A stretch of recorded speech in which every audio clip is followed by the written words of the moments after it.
இது என்ன வகையான கத்திரிங்க? இது வந்து சிம்ரன்னு ஒரு ரகமான கத்திரி. இது வந்து சிம்ரன் வந்து எல்லா நாள்லயும் சேல் ஆகும்னே. அடிக்கடி சிம்ரன் சிம்ரன் சொல்றீங்க. இதோட ரகம்னே. அடுத்தது வந்து இன்னொரு ரகம் நயன்தரான்னு ஒரு ரகம் இருக்குனே. அது வந்து காம்பு வளர்த்தியா இருக்கனே. அந்த ரகமும் நம்ம கிட்ட இருக்கனே. செடி நட்டுருக்கோம்னே.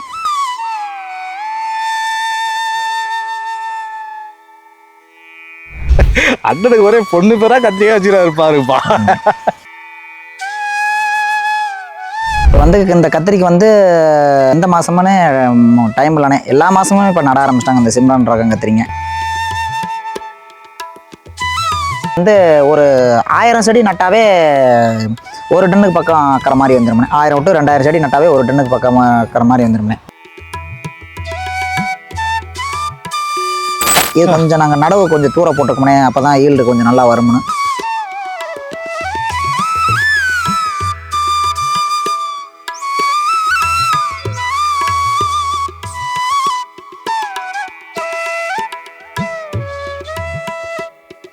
அண்ணா வணக்கம். அண்ணா வணக்கம்ண்ணா. நல்லா இருக்கீங்களாண்ணே? நல்லா இருக்கும் அண்ணா. உங்கள் பேருங்கண்ணே? கோபாலகிருஷ்ணண்ணா. என்ன ஊரில் இருக்கீங்க? திருச்சி டிஸ்ட்ரிக்ட் ஏலூர்பட்டி பஞ்சாயத்துல மாராஜிப்பட்டி ஊரில் இருக்கோம்ண்ணா. சரிங்கண்ணா. இப்போ நம்ம வந்து விவசாயம் பண்ணிட்டு இருக்கோம் இல்லைங்களா? ஆமாங்கண்ணா. என்னென்ன விவசாயம் இப்போ என்னென்ன பயிரிட்டு இருக்கீங்க? பயிரிட்டு இருக்கிறது வந்து கத்திரி வருஷம்லாம் கத்திரிண்ணா. சரிங்கண்ணா. அடுத்தது வந்து அவரைக்காய் நடுவோம். அடுத்தது வந்து மிளகா குண்டு மிளகான்னு ஒரு ரகம் இருக்குண்ணா, அது நடுவோம். தக்காளியில் ஒரு 4 வெரைட்டி இருக்குண்ணா, அந்த மாதிரி நடுவோம்ண்ணா. சரிங்க. இப்போ நம்ம கத்திரி தோட்டத்தில் இருக்கோம் இல்லைங்களா? கத்திரி தோட்டம். இது என்ன வகையான கத்திரிங்க? இது வந்து சிம்ரன்னு ஒரு ரகமான கத்திரி. இதான் கண்டுபிடிச்சது. ஜப்பான்காரன் என்னென்னமோ கண்டுபிடிக்கிறா. நான் எதை கண்டுபிடிச்சிட்டு வந்துக்குது பாரு. என்னண்ணே சிம்ரன் ஜாலி தான். அண்ணனுக்கு சிம்ரன் ஞாபகம் வந்துச்சு. இல்ல அப்படி இல்லைண்ணா, இது கத்திரியோட பேரே சிம்ரன்ங்கண்ணா. இது வந்து கொத்து கொத்தா காய்க்கும்ண்ணா. Very good very good. கலக்குப்பா கலக்கு. கொத்து கொத்தா காய்க்குமா? கொத்து கொத்தா காய்க்கும்ண்ணே. ஏன்னா இது சிம்ரன் சொல்லிட்டு என்ன காரணத்தால இதுக்கு பேருங்கண்ணா? இது பேர் வந்து கம்பெனிலே விட்டதுண்ணே. விஎன்ஆர் பிராண்டில் சிம்ரன் ரகம்ண்ணே. சரிங்கண்ணே. இது வந்து ஈல்டு நல்லா இருக்கும்ண்ணே. இது வந்து திருச்சி மார்க்கெட்டு, நாமக்கல் மார்க்கெட்டு அதிகம் போகிற இதுண்ணே. இது ஒரு ரகம் கத்திரி. சரிண்ணா. இப்போ இது எத்தனை மாதத்து பயிருங்க? எப்படி வந்து காய் காக்கும்? எத்தனை கிலோ வந்து ஒரு செடிக்கு கொடுக்கும் அந்த மாதிரி? இது வந்து ஒரு பொருட்குக்கு வந்து ஒரு செடிக்கு வந்து 2 கிலோ விட்டு 1.5 கிலோ விட்டு 2 கிலோ வரலையும் வருங்கண்ணே. இது நம்ம ஃப்ரெண்டு ஒருத்தர் ஒசூரில் இருக்காருண்ணே. அவர் தான் செடி எனக்கு உற்பத்தி பண்ணி செடியாக கொடுத்துருவாருண்ணே. நாங்கள் செடி இங்கே வந்து ஆளுங்களுக்கு வாங்கி கொடுக்குறோம்ண்ணே. அது இல்லாமல் வந்து நாங்களும் இங்கே போட்டாலும் கொஞ்சம் நம்ம மண்ணில் போட்டு வரனால கொஞ்சம் இது கம்மியாக வருதுண்ணே. அது வந்து இதில் மேட்டில் போட்டு வரனால கொஞ்சம் செடியெல்லாம் எல்லா செடியுமே ஃபெயிலியர் இல்லாமல் வந்துடும்ண்ணே. ஓகே சரிங்கண்ணா. இப்போ இது வந்து ஒவ்வொரு முறையும் வந்து நாற்று வாங்கி தான் வைக்க முடியுமா? இல்லை இந்த கத்திரிக்கு பழுத்து இதுலேருந்து வந்து விதை எடுத்து நம்ம இதுலேருந்து விதை எடுத்து உற்பத்தி பண்ணலானே. நம்மளும் அந்த மாதிரி மேட்டை வைப்போம். மேட்டு அந்த மாதிரி நம்மளும் மேட்டு வச்சு இது பண்ணனாலுமே இது வந்து வீரியம் தன்மை கொஞ்சம் கம்மியாக இருக்கும்ண்ணே. அதிக காப்பு தன்மை இருக்காது. ஃப்ரெஷ்ஷாக விதை வர்றதுனால வந்து அது ஹைப்ரிட்னால நல்லா அவங்களே கரெக்டாக பண்ணுவாங்கண்ணே. சரிங்கண்ணா. இது எந்த மாதத்தில் வந்து பயிரிடுவாங்கண்ணே? இப்போ வந்து இந்த கத்திரிக்கு வந்து எந்த மாதமுமே டைம் இல்லைண்ணே. எல்லா மாதமும் இப்போ நட ஆரம்பிச்சிட்டாங்க இந்த சிம்ரன் ரகம் கத்திரிங்க. மற்றபடி இந்த நாட்டு ரக கத்திரிங்கிறது வந்து கார்த்திகை மாதத்துக்கு வர மாதிரி இந்த சபரிமலை எல்லா கோயிலுங்களுக்கு மாலை போடுறவங்களுக்கு இந்த விசேஷ பண்டிகைகளுக்கு இந்த மூர்த்த டைமுங்களுக்கு மட்டும்தானே இந்த கத்திரி போடுவாங்க. அந்த தை மாதம் மூர்த்த டைமுக்கு தானே இந்த கத்திரி யூஸ் பண்ணுவாங்க. இந்த சபரிமலை மாலை போடுறவங்க வந்து இந்த கத்திரி ஏன்னா நான்வெஜ் சாப்பிடாதனால கத்திரிக்கு போடுவாங்கண்ணே. அதனால அந்த டைமுக்கு முன்னாடி ஒரு 2 மாதத்துக்கு முன்னாடி நட்டுருவாங்கண்ணே. சரிங்கண்ணா சரிங்கண்ணா. இப்போ அப்போ நீங்கள் சொல்கிறது படிக்கும் பார்த்தா இந்த சிம்ரன் கத்திரிக்காய் வந்து எல்லா தட்பவெப்ப சூழ்நிலைக்குமே வளரும். எல்லா தட்பவெப்ப சூழ்நிலைக்கு எல்லா சூழ்நிலைக்கும் வருமனே. கொஞ்சம் வந்து அந்த கிளைமேட்டுக்கு தகுந்த மாதிரி கொஞ்சம் அந்த மாதிரி பாருங்கண்ணே. இந்த மாதிரி செடி வந்து சிட்டு சிட்டா கொஞ்சம் வந்துருமனே. இந்த மாதிரி சிட்டு சிட்டா வந்து அது காய்க்காதுனே. மற்றபடி வந்து இது வந்து ஒரு 1000 செடி நட்டாவே ஒரு டன்னுக்கு பக்கம் ஆக்கிற மாதிரி வந்துருமனே. 1000 to 2000 செடி நட்டாவே ஒரு டன்னுக்கு பக்கம் ஆக்கிற மாதிரி வந்துருமனே. என்ன சிம்ரன் இப்படி பண்ணுறீங்களே? What bro, it's very wrong bro. இந்த மாதிரி ஒரு செடி வேஸ்ட்டாக போச்சு பார்த்தீங்களா? ஆமாங்கண்ணே. இந்த மாதிரி ஒரு செடி இதாகிருங்கண்ணே. இது மட்டும் இந்த கம்பெனியில் வந்து பார்த்து கொஞ்சம் விதையை கொஞ்சம் நல்லா பண்ணாங்கன்னா கரெக்டாக இருக்குங்கண்ணே. இப்போ இது வந்து நம்ம எவ்வளோ இடத்துல இந்த கத்திரிக்காய் செடி வச்சுருக்கோம்? இது கத்திரி வந்து மொத்தம் வந்து ஒரு 5000 கன்று நட்டுருக்குதுண்ணே. இது வந்து ஒரு 45 சென்ட் 50 சென்ட் இருக்கும்ண்ணே வய. 5000 செடி நட்டுருக்கீங்க. 5000 செடி நட்டு 40 சென்ட் 50 சென்ட் ஒரு 10 சென்ட்டுக்கு வந்து ஒரு 1500 செடி கணக்கில் நடணும்னே. இது கொஞ்சம் நாங்கள் நடவு கொஞ்சம் தூரம் போட்டிருக்கோம்னே, அப்போ தான் ஈல்டு கொஞ்சம் நல்லா வரும்னு. இப்போ இந்த செடி நட்டு எத்தனை மாதம் ஆகுதுங்க? இந்த செடி நட்டு 2 மாதம் ஆகுதுண்ணே. 2 மாதம் ஆகுது. 2 மாதம் ஆகுதுண்ணே. ஸோ 2 மாதத்தில் வந்து இது வரைக்கும் எத்தனை கிலோ வந்து அறுவடை பண்ணி நீங்கள் மார்க்கெட்டில் கொடுத்துருக்கீங்க? இது வரலையும் வந்து இப்போ தானே ஸ்டார்ட் ஆகிருக்குண்ணே. இது வரலையும் 1 டன்னு பக்கம் அறுவடை பண்ணி கொடுத்தாச்சுண்ணே. 1 டன்னுக்கு பக்கம் கொடுத்துருக்கீங்க. மார்க்கெட்டுக்கு இங்கே லோக்கல்லே மார்க்கெட்டுக்கு கொண்டு போய் கொடுத்துருவோம்ண்ணே. சரிங்கண்ணா. இப்போ 1 டன் வரைக்கும் கொடுத்துருக்குன்னு சொல்லியிருக்கீங்க.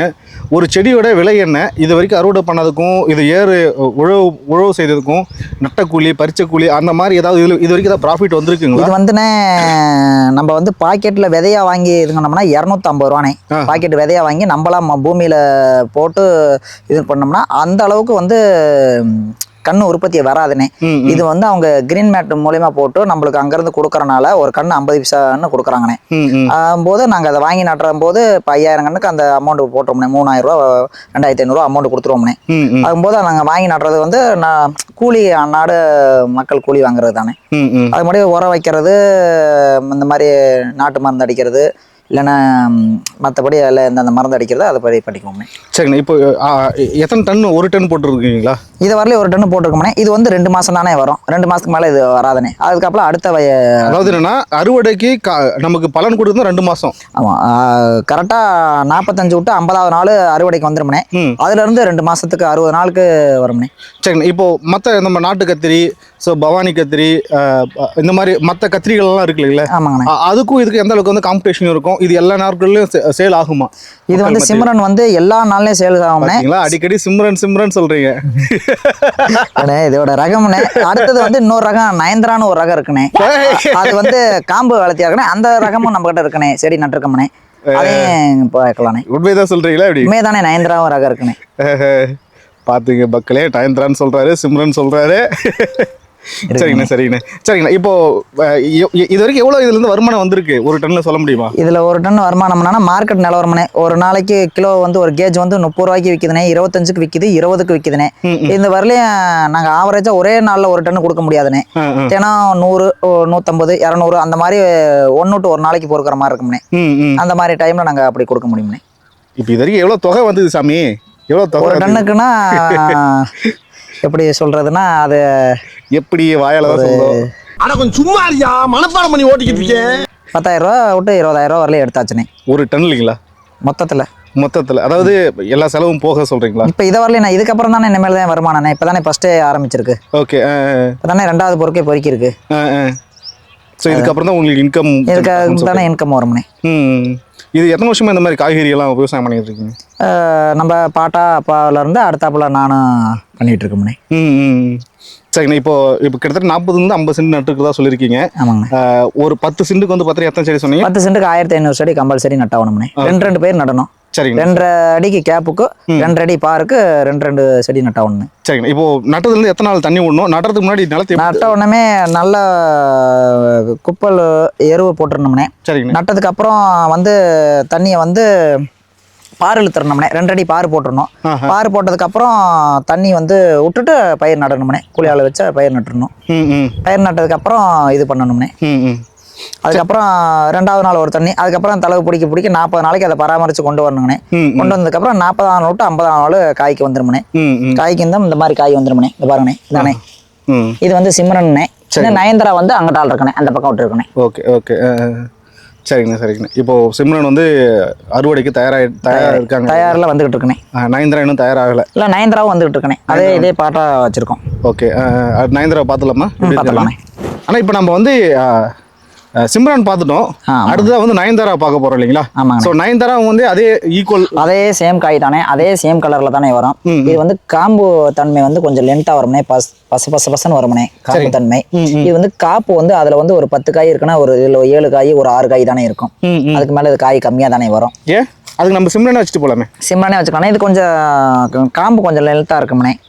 இது வந்து அது வந்து கொஞ்சம் காம்பு கொஞ்சம் இதா இருக்கும்னே. ரெண்டுமே சேம் ஒரே இது தானே, நேம் தானே வேற. என்ன நயன்தாரா? சரி, அண்ணனுக்கு ஒரே பொண்ணு பேரா கத்திரிக்காய் வச்சுருப்பா. இது வந்துண்ணே நம்ம நாட்டு ரகம்னு ஒரு கத்திரினே. ஓ, கலந்து வச்சிட்டிங்களா? இல்லைண்ணே, இது வந்து ஒரு தனியாக இருக்குண்ணே. இது மட்டும் ஒரு 4 செடி மட்டும் நாட்டு ரகம் கத்திரினே. 4 செடி மட்டும் வச்சிருக்கீங்க? ஆமாங்கண்ணே. என்ன காரணம் இது மட்டும் வச்சிருக்கீங்க? இது வந்து விதை கிடைச்சதுண்ணே.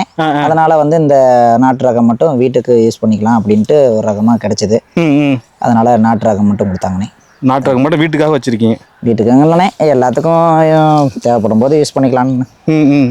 சரிங்கண்ணா சரிங்கண்ணா. இப்போ நம்ம வந்து சிம்ரனும் பார்த்துட்டோம், நயன்தாராவும் பார்த்துட்டோம், அதை தாண்டி வந்து நாட்டு கத்திரிக்காய் வச்சிருந்தீங்க, அதையுமே பார்த்துட்டோம். ஸோ அடுத்த நம்ம அடுத்த பதில் வந்து பார்த்தோன்னா மிளகா பார்க்க போகிறோம். வேறு என்ன போட்டிருக்கீங்க? மிளகா, தக்காளி இருக்குது, அவரைக்காய் இருக்குண்ணே. அவரைக்காய் இருக்குது. ஸோ நம்ம ஒவ்வொன்றும் தனித்தனி பதிலாக தெளிவாக பார்த்துலாம். பார்த்துலாம். நன்றி. நன்றி.